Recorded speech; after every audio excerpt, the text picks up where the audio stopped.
आज तक नई ईआरसीपी का जो एमओयू हुआ वो हमारे सामने, मीडिया के सामने, किसी जनप्रतिनिधि के सामने नहीं है। ये केवल पाइपलाइन बिछाने की इनका एमओयू होना था। मुख्यमंत्री जी तो यही काम कर रहे हैं 2 महीने से। आपने देखा कोई दूसरा काम किया उन्होंने? ये भी एक मुद्दा है कि जो काम होना है, जो हमने कर दिया, सब कुछ तय हो गया, और उसके बावजूद आप वो काम तो कर नहीं रहे हो। ये तो केवल भाषणबाजी कर रहे हैं बहन जी, भाषण ही भाषण दे रहे हैं। ये भाषण मुख्यमंत्री हैं। अब ब्राह्मण। नमस्कार, आप देख रहे हैं द फैक्ट इंडिया और मैं हूं आपके साथ पूजा जादौन।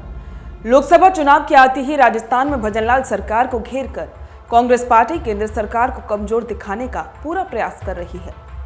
राजस्थान प्रदेश कांग्रेस के अध्यक्ष गोविंद सिंह डोटासरा लगातार प्रदेश सरकार पर कई तरह के आरोप लगा रहे हैं और साथ ही वे खुद को हाईलाइट करने का भी पूरा प्रयास कर रही हैं। डोटासरा ने मध्य प्रदेश और हरियाणा के साथ पानी के एमओयू को लेकर सवाल खड़े किए हैं और साथ ही कहा है कि इनके पास कोई मुद्दे नहीं है। और यही नहीं, मुख्यमंत्री भजनलाल शर्मा को भ्रमण मुख्यमंत्री उन्होंने बताया है। आगे बढ़ने से पहले डोटासरा के ये बयान आप सुन लीजिए। आज तक नई ईआरसीपी का जो एमओयू हुआ वो हमारे सामने, मीडिया के सामने, किसी जनप्रतिनिधि के सामने नहीं है, जबकि विधानसभा के चलते विधानसभा में किया गया था।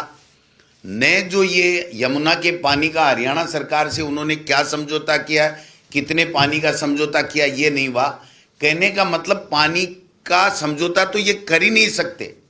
ये केवल पाइपलाइन बिछाने की इनका एमओयू होना था, इंफ्रास्ट्रक्चर का होना था कि वहां से लेकर के हम पाइप ला सकते हैं, नहीं ला सकते हैं, हम काम कंस्ट्रक्शन कर सकते हैं, नहीं। तो मुख्यमंत्री जी तो यही काम कर रहे हैं 2 महीने से। आपने देखा कोई दूसरा काम किया उन्होंने? वो तो पहले तो आभार यात्रा 13 जिलों में उधर निकाल रहे थे, अब इधर शेखावाटी की तरफ जा रहे हैं। तो उनके पास मुद्दे नहीं है भाई साहब। हमारे पास तो उन्होंने जो वादे किए थे, चाहे महंगाई को, बेरोजगारी का हो, चाहे किसान की आमदनी का हो, चाहे वो सारे मुद्दे हमारे पास में तो। लेकिन ये मुद्दा भी हमारे लिए जरूरी है। ये भी एक मुद्दा है कि जो काम होना है, जो हमने कर दिया, सब कुछ तय हो गया, और उसके बावजूद आप वो काम तो कर नहीं रहे हो और लोग प्यासे मर रहे हैं। और आप झूठ पे झूठ बोल करके और फोटो में चिपका रहे हो और पोस्टर चिपका रहे हो और होर्डिंग लगवा रहे हो और घूम घूम के जो है वो प्रचार हेलीकॉप्टर से कर रहे हो। ये कोई बात थोड़ी होती है। हाथ पकड़ा जा करके करे ना।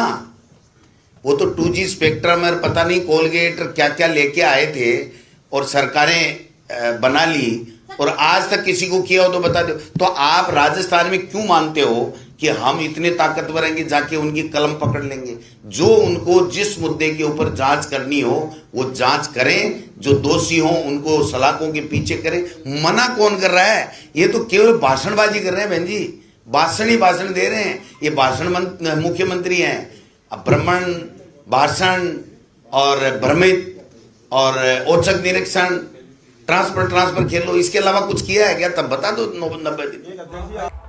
आपको बता दें कि राजस्थान कांग्रेस ने हाल ही में हरियाणा और राजस्थान के बीच में हुए यमुना जल समझौते पर सवाल उठाए हैं। प्रदेश कांग्रेस मुख्यालय में पार्टी प्रदेशाध्यक्ष गोविंद सिंह डोटासरा ने कहा है कि ये यमुना और ईआरसीपी का चुनावी लाभ लेने के लिए दौरे कर रहे हैं, लेकिन हकीकत कुछ और ही है।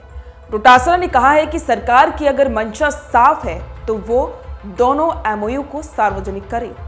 डोटासरा ने कहा कि यमुना मामले की शुरुआत 1994 से हुई थी, फिर इस मामले को लटकाए रखा और अब एमओयू की बात कही। लेकिन हरियाणा के सीएम मनोहर लाल खट्टर हरियाणा विधानसभा में साफ कह रहे हैं कि इस समझौते के अनुसार हरियाणा को पूरा पानी मिलेगा, जबकि राजस्थान को तो बरसात के पानी का कुछ हिस्सा मिलेगा।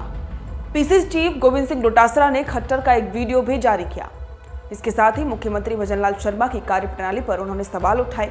अब सवाल उठता है कि क्या डोटासरा अपने कार्य में सफल होंगे? क्या वे अकेले राजस्थान की जिम्मेदारी संभाल पाएंगे? और क्या बिना सचिन पायलट और पूर्व मुख्यमंत्री अशोक गहलोत के भाजपा सरकार को घेरने में कामयाब हो पाएंगे? आपको क्या लगता है? इस पर आपके विचार हमारे साथ कमेंट बॉक्स में जरूर साझा करें और बने रहें द फैक्ट इंडिया के साथ।